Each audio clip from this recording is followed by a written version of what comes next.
So kia ora koutou and welcome to this inaugural Thought Leadership webinar with the Wellington Regional Leadership Committee. And thank you so much for joining. We're really excited to have Guy Marriage here.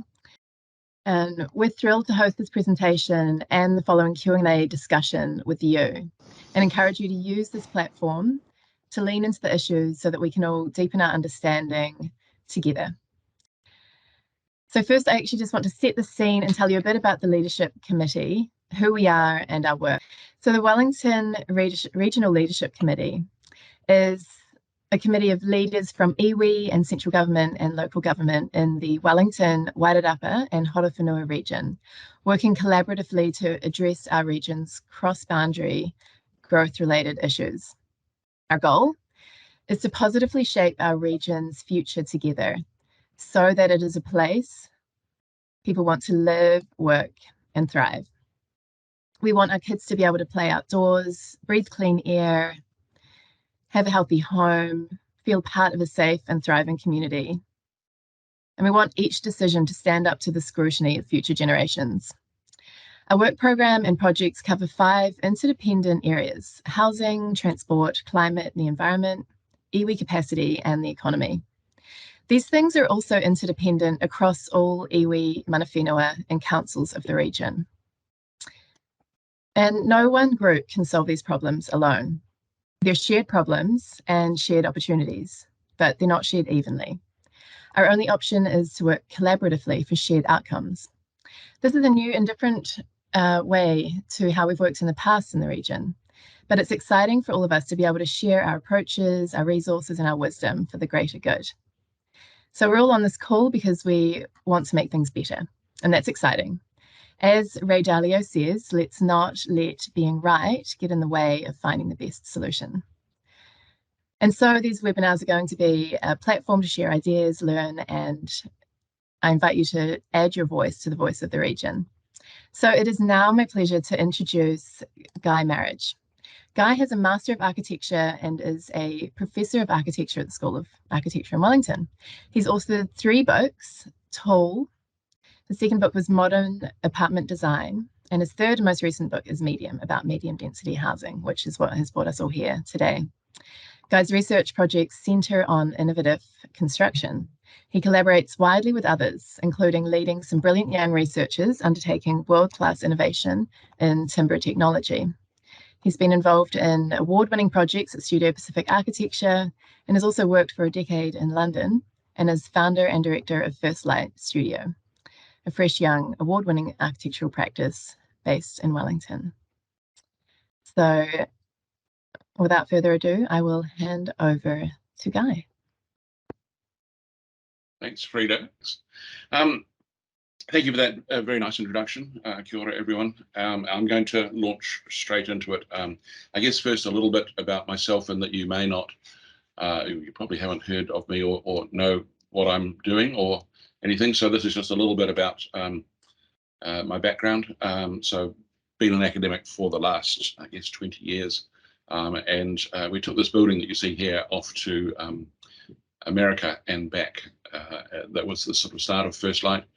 And you can see that there's a number of apartment building, townhouse sort of buildings that I've been involved in over the years. I've written 3 books over the last 3 or 4 years. Tall, which is ironic because now writing about medium density, and then in the middle was Modern Apartment Design.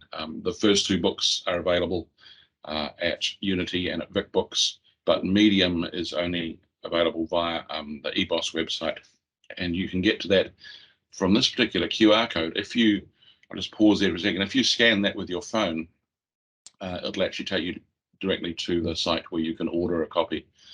And there's also the URL down the bottom, which is another way of getting there. But so you can just hold up your phone and get that. And we'll show that again later and send it out. The book that has been written particularly aimed at architects and builders, but I also strongly believe that everybody in council needs to have a copy. So that means every planner, every spatial designer, growth strategists, and including the council CEOs, the mayors, senior staff. Everybody should be having this book. Not because I don't get any royalties from the book, but just because I think it will be useful if everybody is reading from the same page. And part of it is because there has been no such book, and somebody needed to write it. So I just thought, okay, well, I'll put the first step out and have a go at writing it. So it's the first step along the way for a broader discussion on medium density, which really needs to happen. So the first thing that I think needs answering is, what is medium density housing? And what was interesting is that brands have done a lot of research in medium density housing. So they've found out a lot of the questions, but they haven't as yet published the answers. And one of the things that they found out was there's actually 13 different government departments' definitions of MDH. None of them could agree on what it was.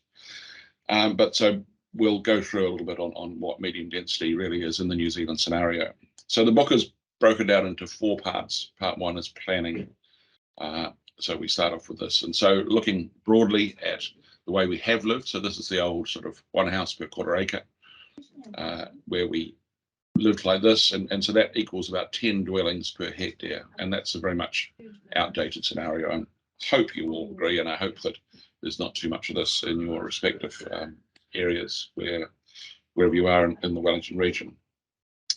We get a lot of that still that was built back then. So this is a nameless house in the hut. And you can see lots of front lawn, not really doing much, lots of big side yards, again, not doing much, and a backyard doing sweet all. So, yeah, we need to move on. This is sort of where we are at the moment. We're more like about 1 house per 1/8 of an acre, so 2 houses sort of for every quarter of an acre. And so you can see it's starting to get built up. A lot of people are building in their backyards, so there is a bit of that. So it takes us from 10 dwellings per hectare to 20. Still not really enough. And so we get things like this. This is actually 2 units, one above the other. But again, lots of unused land, not a good use of space. This is way up in the hut in Upper Hutt.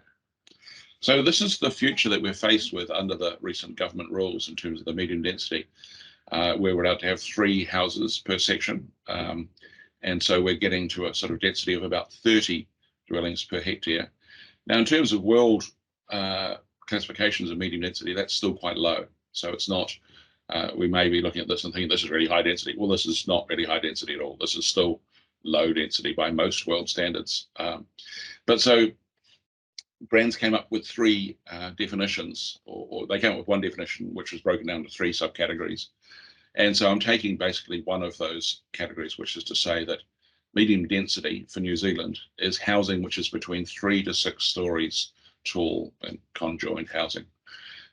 So it can include townhouses, can include apartments, things.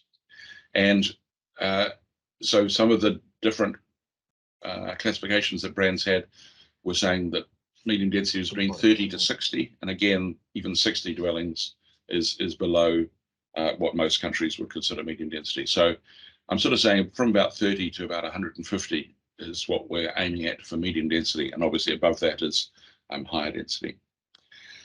So worth looking at some of the areas around the Wellington region. This is an area in Newtown, which is under the new proposed height limits. This has got a height limit of 11 metres, even though this is virtually next door to the hospital. So it's really a very central area. And there's been a lot of discussion over whether Wellington should be destroying its heritage or its character or redevelop. And I personally would say that these buildings here are not character or heritage, and they're worth just totally ripping down and redeveloping. And I think you can see that that sort of blight which is affecting them, they're not really being looked after. They're ripe for redevelopment, but under a height cap of 11 metres, all that's going to get is just a very slight increase. Across the road, ironically, it's 21 metres. There's no reason why these shouldn't be 21 metres as well. If we go to something like this, so this is 250 dwellings per hectare. So we can see here we've got a series of buildings. So on each one of those sort of 4 main sites, there's 6 areas of about 168 square metres each. So still at 50% coverage, you can get apartments at 84 square metres. And so we can get 4 apartments, and that's rising up within a sort of a 12-metre zone approximately. So not that tall. We can actually get really some quite dense housing if we look at more at apartments than at than are just townhouses. So that's an option. And it's an option for places like Island Bay. So here we are at the moment, it's 1 to 2 stories along the whole of the parade. It's a maximum of either 8 or 10 metres high, and they're nearly all single family houses.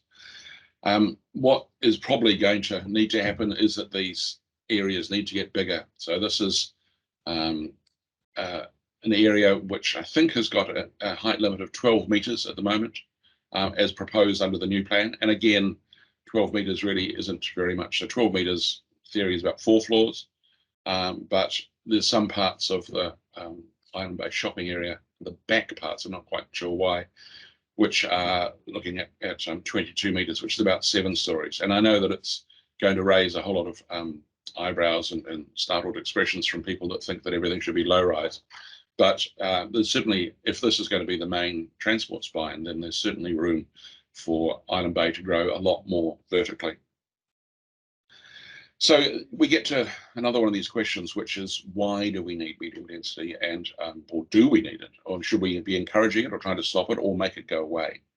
I would say all of those questions need to be replaced by one simple one, which is how can we make it better? How can we make better medium density? And so that's what the goal of this book is all about, how to try and do it better. So in part 2, we have a lot of design advice on the proposal. And so I guess part of the thing is to look at the importance of how we create that medium density, and I think arranged around a common space. So it's not just filling the site as a really important part, but obviously that common space needs to be common, open space for everybody that's in the development, and possibly even open to the general public.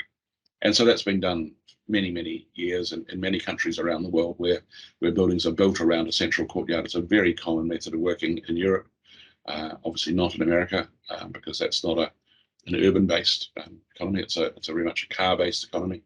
But in places like Wellington, we can actually make this work. And so you'll get to a density of sort of 150 to 180 dwellings clustered around a courtyard with a really beautiful common garden in the middle. And Hannah Hopewell, one of my colleagues, has been doing a lot of this up in Kene, Peru, and with Ngāti Toa, and also down in South Island, Kaitahu. So there's some really good ways of doing that, but I haven't concentrated on that in the book.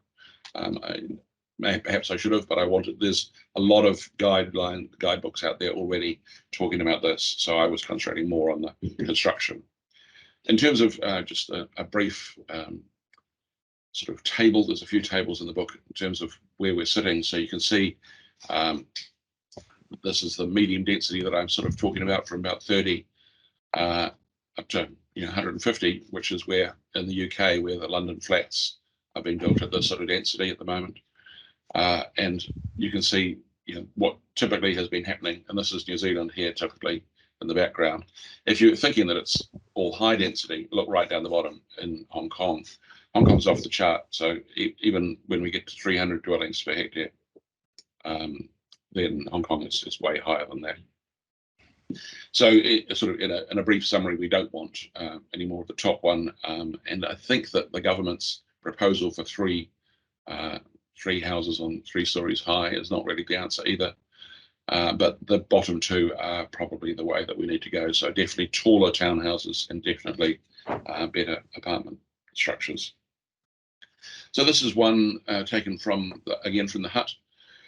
Not sure who the developer is. I'm not saying it's particularly good or bad, but what's interesting here is that the open space between the 2 sets of dwellings is all filled with cars. So there's no open space for people. It's only open space for cars. And that's not really a good outcome for anybody. Children may be able to play on the tarmac in between cars, but probably people get annoyed with them. You've got to have the open space. And so obviously one of the answers is to concentrate our building developments around new transport-oriented things. So this is in Kent Terrace, a new 8-story building, got retail on the ground floor, and obviously a car park that goes in. But it's higher end apartments, but we don't need to be quite as flash as this, perhaps, but we do need to be thinking more in terms of this as an answer. And one of the reasons, I guess, we need to be careful about all this is that, you know, the areas which we've sort of indicated are where we're going to have a lot of growth are also areas where there's going to be a lot of liquefaction in the case of big quakes. And certainly, I think we can say that not all land is going to be the right sort of land to develop. So on the right-hand map, we can see Tiaro with that horrible sludgy brown color, which just means that that's not good areas to build, really, to build high-rise buildings. The red areas are where we really don't want to be building high-rise buildings because we know that they will liquefy and the ground will liquefy.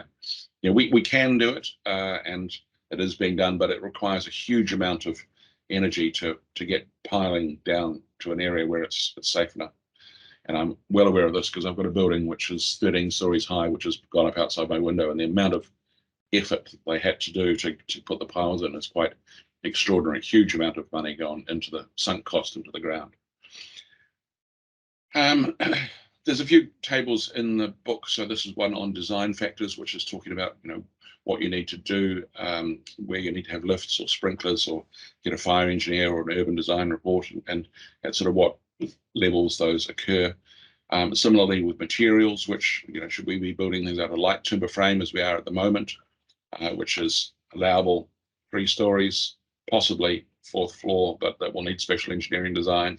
Concrete block is allowable also. Steel and concrete really recommended for these much taller ones, but there's this sweet spot in here with CLT, cross-laminated timber. So it's both possible, but also really recommended in the sort of zone from 4 to 8 stories, that we can be building lightweight buildings, very strong, very earthquake-proof out of CLT, and it's been used widely around the world. New Zealand's sort of lagging behind it, but we've got a big Red Sag. We've got a big new CLT plant, so we can build. We've got huge amounts of trees. We can build lots of buildings out of CLT. It's 1/5 the weight of concrete, so it works well on areas which don't have good ground conditions. This is a picture that I took when I was in Vancouver a couple of years ago, just before COVID hit. And so this is where they're doing some transport-oriented development around the SkyTrain. So you can just see up here, this is an advert in the window of a nearby shop. So this is the SkyTrain has come along and has currently got to there, but it's sort of obviously still planned to continue on. But so all of these buildings are growing up around so they have the SkyTrain and then a mall and then all of these apartment buildings. And nobody in these apartment buildings has cars. They all just they shop in the local mall and then they take the SkyTrain into the city. So that's the sort of development that we need to do. And this is one of the pictures that I took when I was there from the front of the SkyTrain, which is all, there's no drivers required. So there's no worries about having a driver's strike or anything like that. The cars are completely automated. And you can see that the amount of growth around those areas is huge. And this area is also a river delta, the Fraser River, so they've also got presumably very poor ground conditions. It's also on the Pacific Ring of Fire, so they also get earthquakes. So it can be done, but you can see the clustering of buildings around the transport-oriented developments. There's also a way to look at things which is in terms of walk score. So there's a company called walkscore.com, which has got a computer which gives you some feedback on this. And so you can see here that Wellington is noted as being very walkable, as we all know. But you can see the range of walk scores there. So below 50 is where it's car dependent. And so we have a look at a few examples from around Wellington. Cannons Creek, interestingly, gets 49, so just below the walkable, the somewhat walkable, so it means it's car dependent. Pukerua Bay gets a score of 19, which is completely right in that you're virtually totally car dependent. There's only one shop in Pukerua. Miramar over at the Shelley Bay. I know a lot of you are looking at developing Shelley Bay as part of your work, and so it says most errands will require a car, and that's going to be a huge problem, as we all know, because that road is currently not capable and will need upgrading. And then down the bottom, I live in Frederick Street in Tiaro, so you can see we have a walk score of 99, which is absolutely right. I never use my car in the city, but also Frederick Street in Wainui Mata, which is sometimes where my mail gets sent, and you can see there that it's got a score of 21, so it's a heavily car dependent sort of area. So yeah, this is not foolproof science, but this is one way of looking at where things are. And you have to design. We need to design our developments around transport so that we get a really good walk score. There's been lots of sources that have gone into this book. I'm not sure if you can see me, but so I'm holding up the book. Maybe you can't. I'm not sure. But yeah, there's about 85 references in there, and these are just some of them. So obviously the missing middle book, which was quite an interesting one, but a lot of it goes to David Turner's thesis on planning for high density in Auckland, and various other books which have been particularly looking at the Auckland region.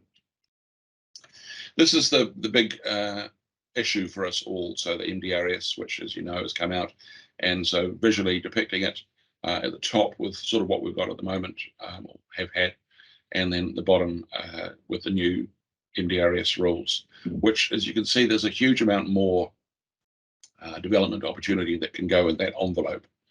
And this is where it really concerns all the architects, I think, around, is that there's also a huge potential for this to be extremely ugly, bad design.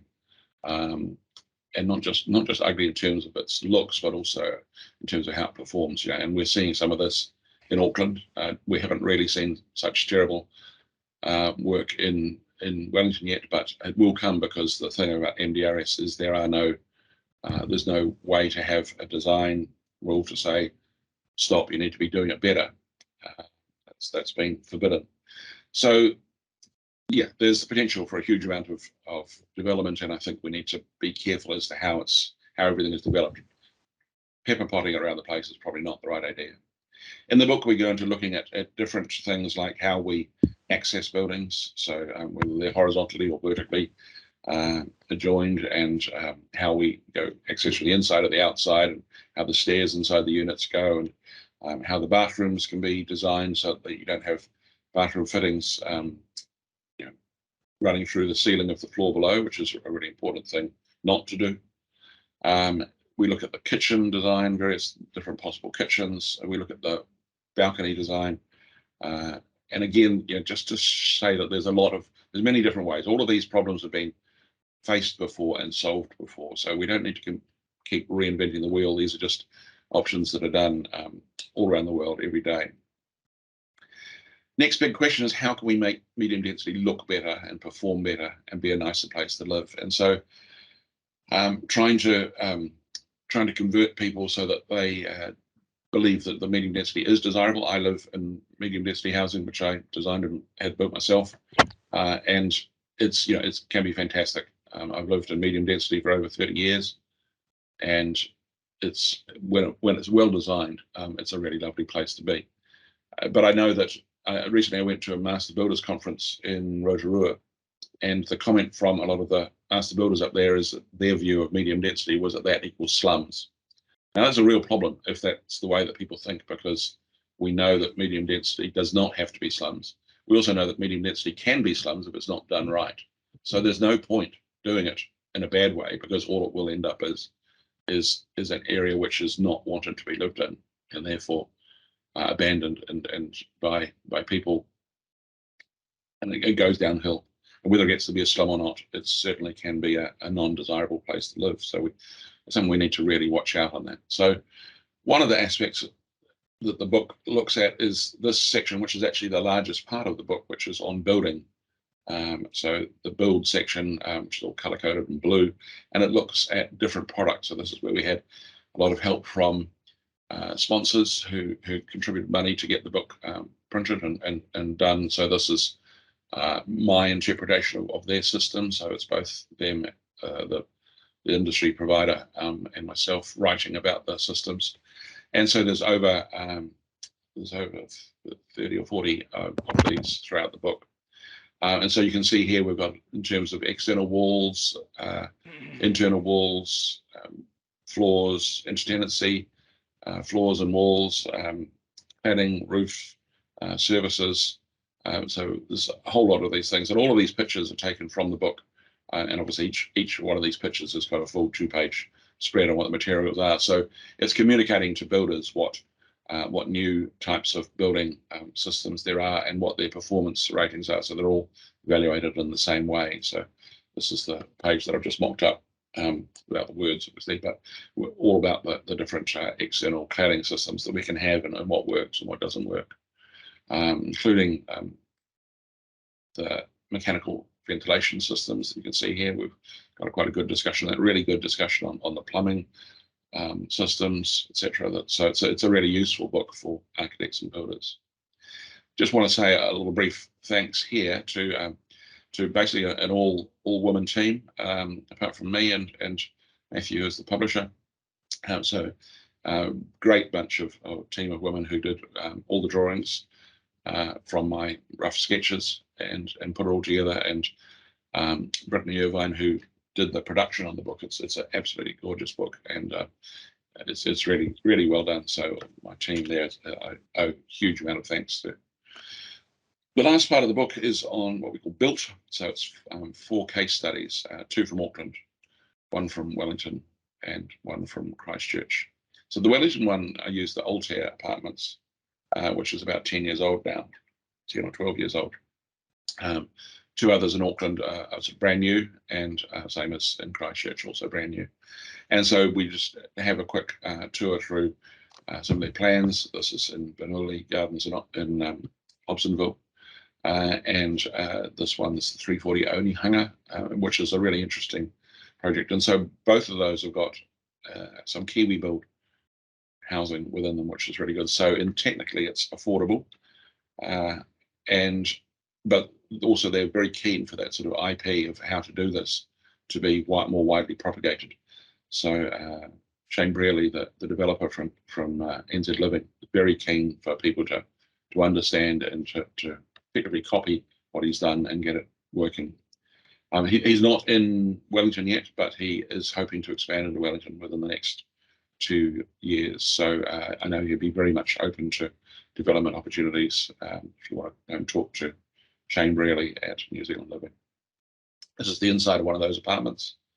So we can see it's perfectly adequate, on a par with probably better than most small townhouse developments that are going up in Wellington at the moment. This is the Altair project. This was by Stratum Developers, Architecture Plus as architects. And this is the sort of classic design for a 3-story building, where you have possibly a garage, but definitely a granny flat downstairs. So this can be a self-contained separate flat, but under the same ownership. Then upstairs you've got the living room on the middle floor, and then 2 more bedrooms on the upper floor. And that's the same format as these ones in Christchurch, and Materis One Central, very much the same development proposal. These ones are far more expensive, they're more upmarket. But so that sort of is the whole of the book. This is a small credit list to show you all the people that are involved. So it's not just me writing this. There's been this huge team of people contributing, both from the product partners and from other people that I've gone to for advice and things like that. That's the overall plan of the table of contents of the book. So you can see there's a huge amount of work that's gone into this. And so hopefully it sets off the whole discussion about where we want to go for medium density. And so I'm really keen to hear your thoughts, get your feedback, and yeah, that's it from me. Brilliant. Thank you so much, Guy. So I would like to invite people to use the Q&A function.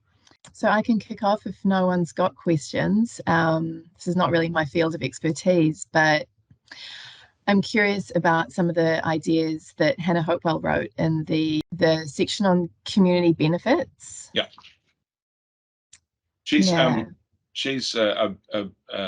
like me, she's trained as an architect, but she's also trained as a developer. She's been working all around the country, all around the world.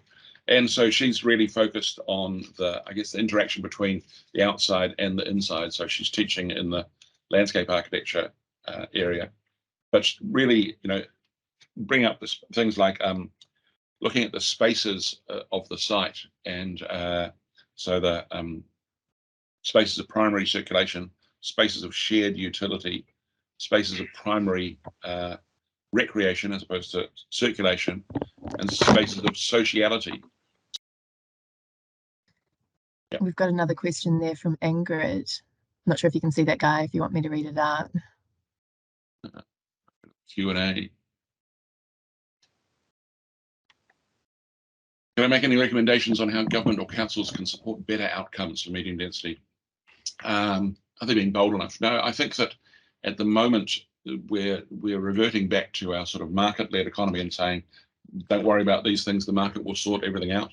And I think that it's fair to say that the market does not sort everything out, and that we do actually need to have really strong local and central government support for really good quality housing developments. And that's what's been happening with Kāinga Ora.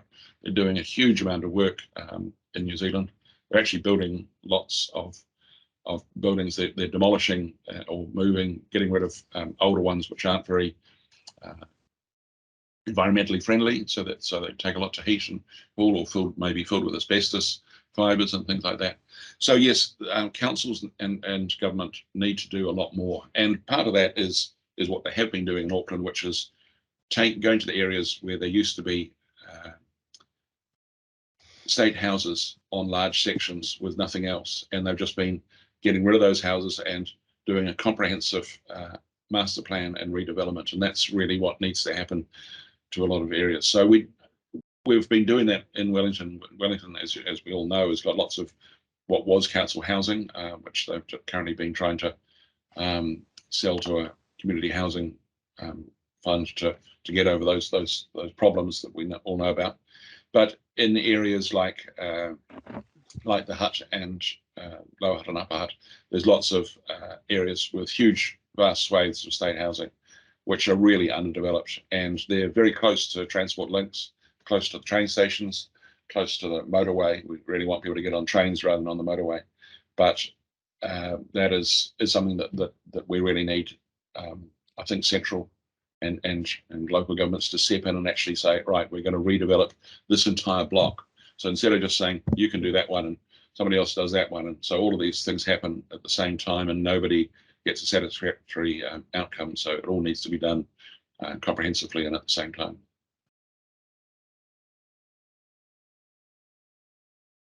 That's a really good answer.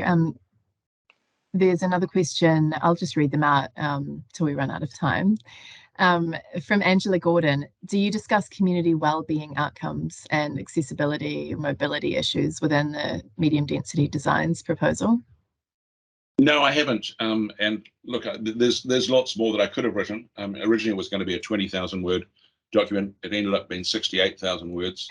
But there's a huge amount of really good sources already available in terms of medium density design. So the point of my book, I guess, was to get more into the detail about how to build it, because there's lots of sort of very nice words and very sort of warm, fuzzy feelings in a lot of the guides. But I wanted to get a lot more into the nitty gritty. So that may be a drawback of the book, in that it's not perhaps into that sort of area, as you discuss, quite as much as it could be. But I wanted people to be able to have the choice they can go to those existing sources for that information, or they can come to this book for more detailed information. Yeah. I am a lecturer in construction, so that is my main focus on how do we get things built. Excellent. That can be the fourth book. Pass the baton. Undoubtedly, yes. There's a couple more questions. James Goodhue has said, thanks, and am I right in saying there was no recommended construction methodology or materials for 3-level walk-ups on one of your tables? Yes, good question, James. There's a number of building types that can work for three levels. So it can be done in timber, it can be done in concrete block, it could be done in concrete tilt-up panels, There's a number of different ways, so there's not particularly one or the other. One of the ones again, and that I'm pushing and that Kāinga Ora are doing is to use CLT, and CLT doesn't really make any sense at 1-story high, but sort of from 3 to 6, it actually works really well as a solution, and so that's where I would be recommending that sort of thing. But yeah, for 3-level walk-ups, I mean, Shane Brearley, all his buildings, they're always concrete block. His rationale is you want to do everything that is as low maintenance as possible so that you can build it and then walk away and never have to come back and touch it. And that's a really good thing, because the problem with communal living, I guess, is that when maintenance happens, that's when, or when maintenance needs to happen, that's when things get tricky. So the lower maintenance you can make the building, the better. Excellent. Pam Guest has asked, do you include recommendations for attributes that will contribute to developing climate resilient urban areas? For example, providing green space, incorporating water sensitive urban design. So connecting in with the bigger limitations of the natural world.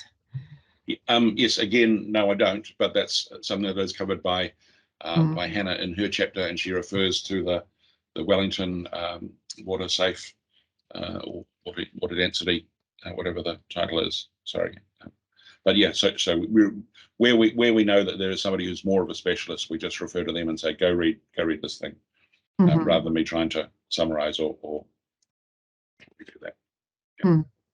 Yeah.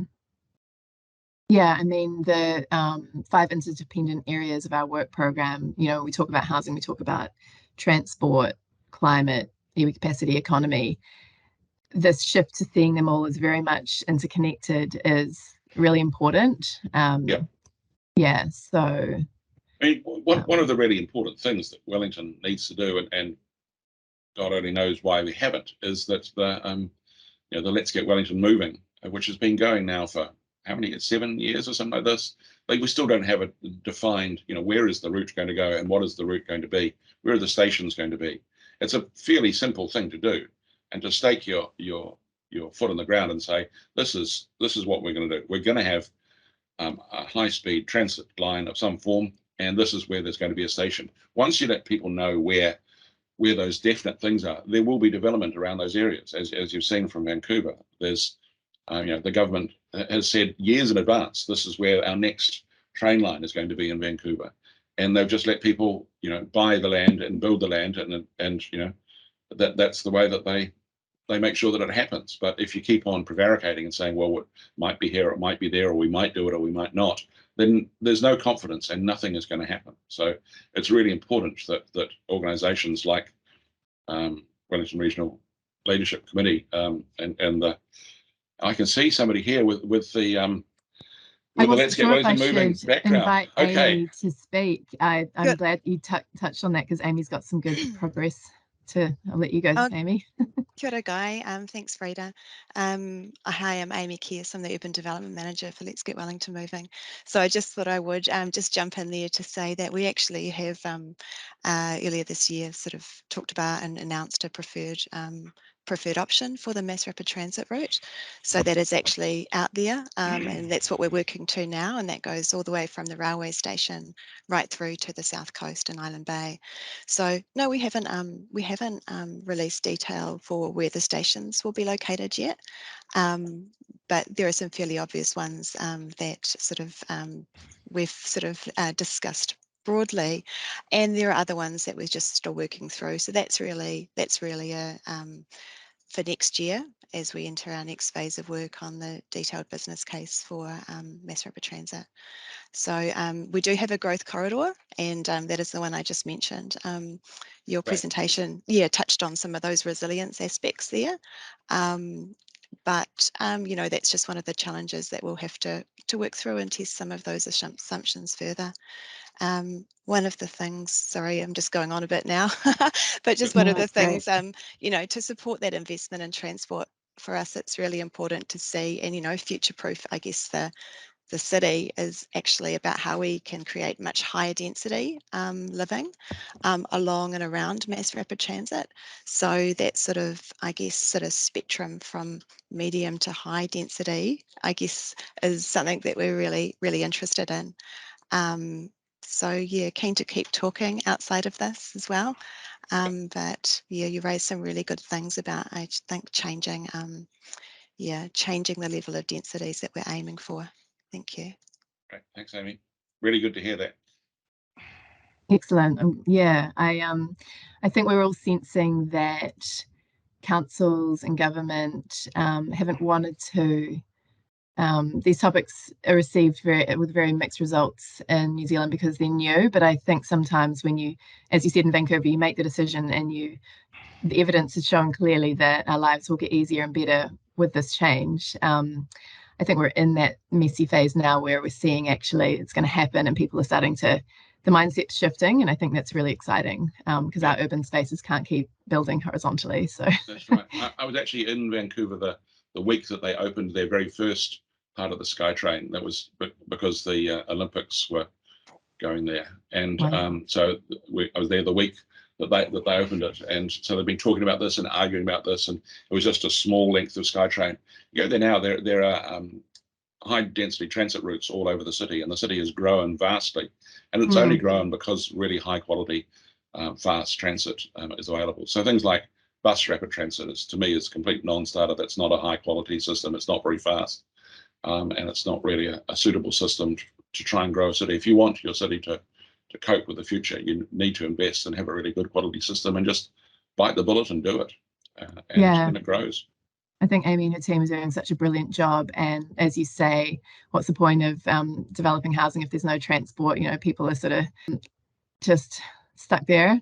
There's a question from Kieran Brown. There seems to be a skepticism of high density housing in New Zealand. Do you think this is influencing how developments are currently designed? Do we need to address public perceptions to get better medium high density design? I think that there's a lot of high density stuff, a lot of apartment buildings being built in Wellington. Not all of them very good. A lot of them are quite poor quality.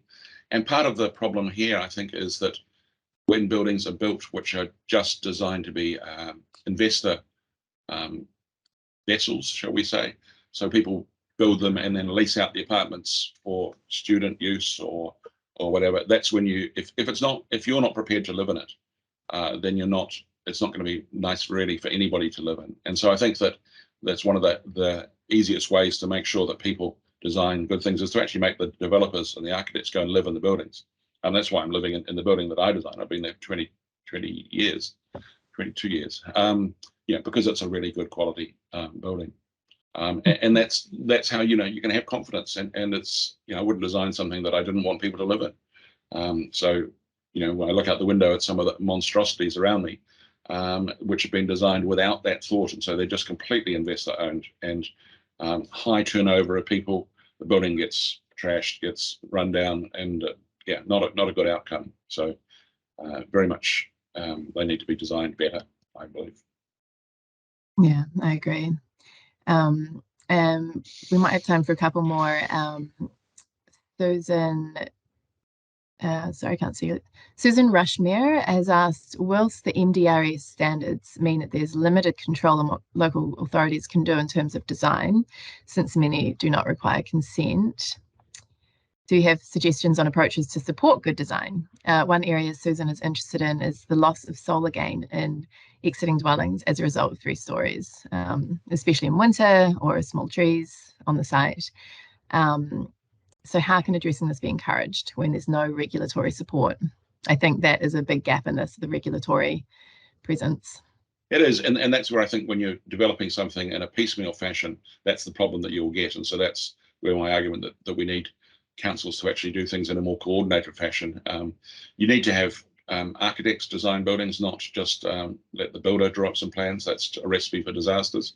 Builders are good at building; they're crap at designing.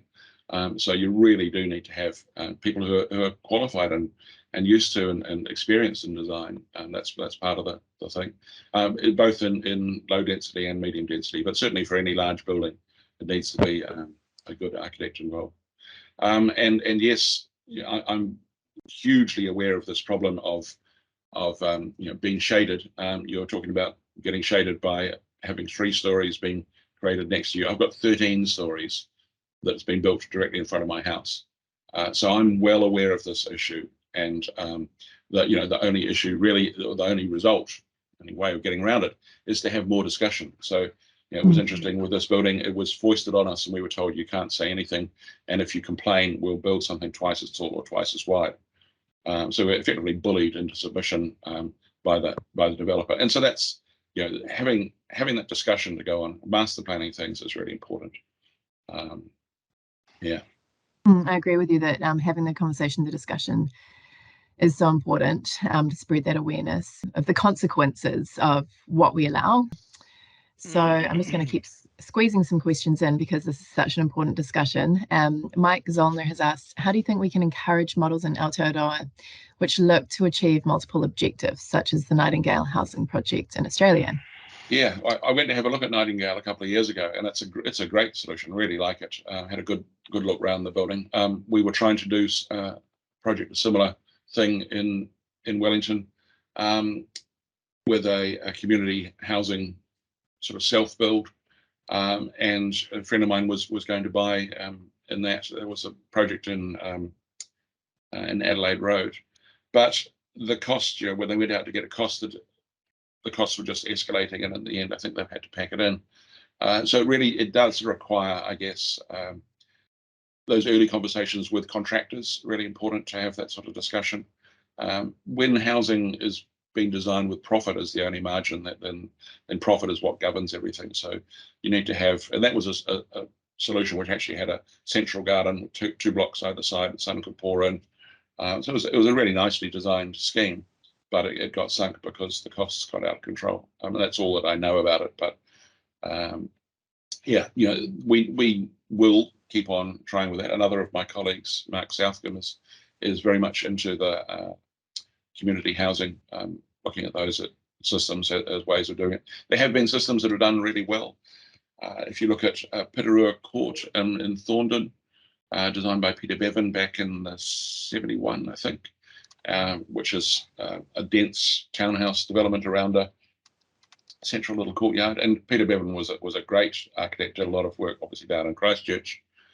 So there's some of his work, really, really lovely schemes, which are good medium density work, designed around common public space. So get good architects, you'll get some good results. We've got one more question, then I think maybe it might be time for one more after that. But Fiona Beals has just asked, and I think you've touched on it already, as someone who lives in North Wainuiomata, what do you think needs to come first, public transport or medium density housing? Absolutely the transport. You've got to build the transport first. Nobody will build good quality housing if everything has to be subsumed to the need of everybody to have a car to race over the hill. I mean, that hill is a mighty obstacle in the way of getting to anywhere. There's virtually no jobs in Wainuiomata, so everybody has to leave Wainuiomata every morning to drive into work, either into the hut or more likely into Wellington. So putting in a high quality public transport link, which ties it all together, is the first step along the way of really making Wainuiomata work as a place to live. It's a great place. I really like it, apart from the fact that my mail goes missing there sometimes. But it's got lots of good attributes, but it's also got a terrible location with no connections, and so that's never going to be a good thing.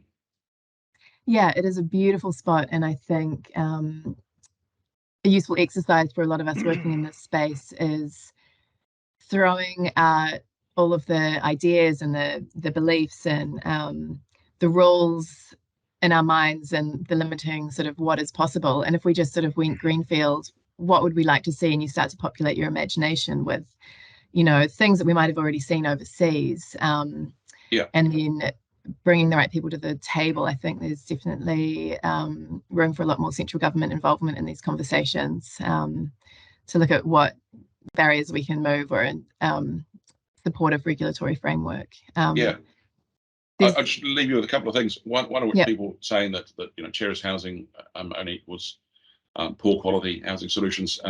We probably all watched a bit of the Queen's funeral last night, and as the cars were driving through London, which is where I used to live, all of that it's all terraced housing, 5 stories high, and there's a lot of very rich people, expensive housing. There's a lot of good quality terrace housing, as well as there's areas which are not. So it's just silly to say that it only equals poor quality things. But also, just in terms of Stuart's question about residential design guides, as an example, a few years back when I was working at Studio Pacific, we did a project in Seatoon, and the project broke all the rules. So all of the locals, I think there was something like 54 objections to it from local people who said, this is terrible. This is going to be a slum. This is going to be awful because it doesn't meet the town planning requirements. It doesn't have regulation road widths. It doesn't have footpath widths. Doesn't have off-street car parking and things. It broke every rule in the book, and it's the most popular place to live in Seatoon. They got 13 houses onto that area instead of the planned 5 residential sections. So it's not very high density, but it's quite cleverly designed, and people are loving it now. But at the time, they couldn't see what the possibility was, and they just thought this doesn't meet the planner's rules, therefore it must be bad. But that's not the case. Again, if you have good architects and really clever design and follow some of those principles from overseas, then we can do it. So is that beautiful wooden place right near the water? No. This is there's a little what's it called? You go in a sort of circle around it, just on the left as you're going down towards the water. It's off Ludland Street. It's called the what is it called? I can't recall. Sorry. Yeah. No, it's great having these case studies and there's sort of examples of actually it's, I think that's a really strong point. So there's, one more comment from Stuart. Kāinga Ora opposed to design guides. But, Kāinga Ora have their own design guides, obviously, and they have design guides for communities, but also for Maori communities, and another design guide for Pacifica communities, and all of which are, again, very sort of very woolly guidelines, I guess. And so that's where I'm trying to make some more definitive, give people some more information they can really get their teeth into, to me. But yeah, Kāinga Ora don't want they don't want those design guides restricting everything. So they want to be able to have, strike out and do some things which are different, which is a good notion to have, I think. But we certainly, what we don't need to be doing is building this the way that we have been building in New Zealand. We need to be building better and differently, and we don't need to reinvent everything. We can look overseas for a lot of examples and bring them here. That's what I was going to say. You've traveled a lot overseas, and these things aren't new in other parts of the world. So I think it's like that quote at the start. I said, sort of, don't let being right get in the way of finding the best idea. That all of our ideas are actually, quite flexible when we question them, and what are they going to lead us to? So I'm not sure if you wanted to make any final comments before we sign off. No, look, I really welcome everyone's feedback. You guys are all the important people making the decisions out there. I'm just an academic and an architect working in the back rooms. So tell me if I've got it wrong. Send me your feedback, and we'll do a revised edition. But really keen to get this conversation going underway, both locally and nationally. Brilliant. Thank you so much. And I think you're right that it's just an ongoing conversation with our sort of shifting our culture. We're constantly noticing what's working, what's not. And it's all about that conversation, sharing information, learning from each other. And there's no failure, only learning. So on that note, I will just end by saying a huge thank you to you, Guy, for your time, your energy, sharing the ideas from your book. I think your words, somebody needed to write it, just demonstrate your spirit of service to shaping the urban landscape in Aotearoa, and your contribution to the public discourse and inspiring our future leaders with your students and your researchers. And just giving us a strong case for changing our Kiwi concept of the quarter acre. So that's history. That's gone. Well gone. Yeah. You heard that right here. Yeah. Yeah, we need to plant the broccoli and the cabbages somewhere. So on a broader note, this is the first of hopefully many. We've got some other academics lined up. We've got Dr. Tom Logan, Crystal Odin.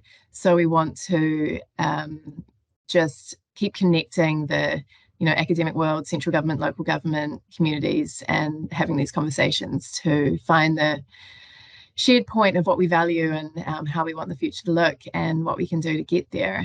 So I will send out an email with the links to Guy's book, and I will add people to our newsletter. You can unsubscribe if you want to, but it's just monthly where you can see the recording and future news and updates. So huge thank you, Guy, and thanks so much everyone for joining us. All good. Thanks.